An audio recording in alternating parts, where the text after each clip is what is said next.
Hey, it's Dave and Melissa. that's right. We're getting ready to, I'm here with my students getting ready to take my boot camp class, and we're getting ready to walk out the door. And Melissa asked me a question. And I said, well, before we answer, like, that's a great question. Let's just answer it in a video. So to be fair, I had a moment to think about my answer. Okay. And I actually changed my answer. So anyway, yeah. So what was your question? So my question is, Dave, if you had one piece of nutrition advice, what would it be? Okay. So one piece of nutrition advice, what would it be? I started answering the question with the answer, eliminate as much as possible processed food.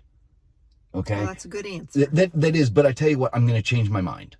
Okay. Now, because it's not fair, we've had a 10-minute drive to boot camp class. So I'm going to change my answer.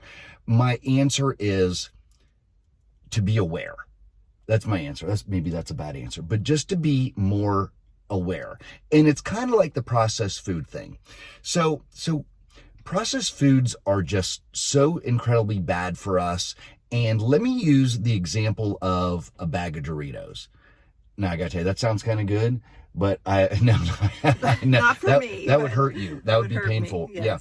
Yeah. I don't remember the last time that I had a bag of Doritos. But anyway, my point is this. Those companies spend millions of dollars in every aspect of that processed food.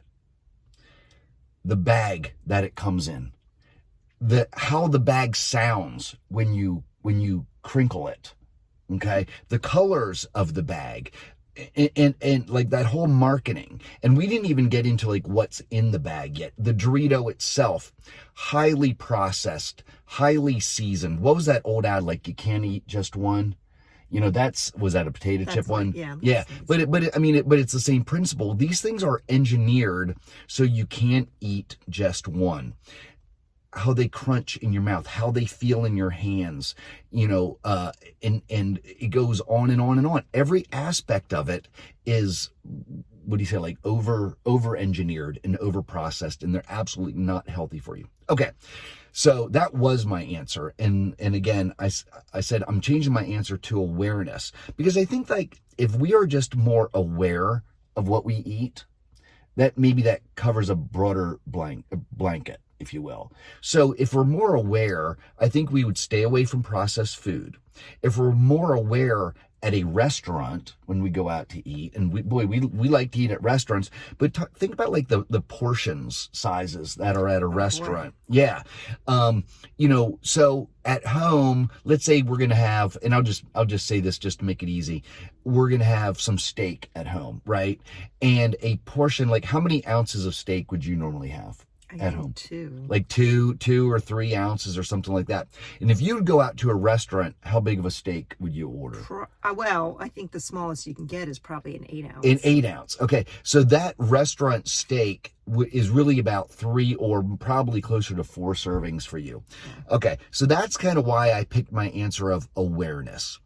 Wherever we're at, whether we're in a business meeting and they set out the bag of snacks, be aware.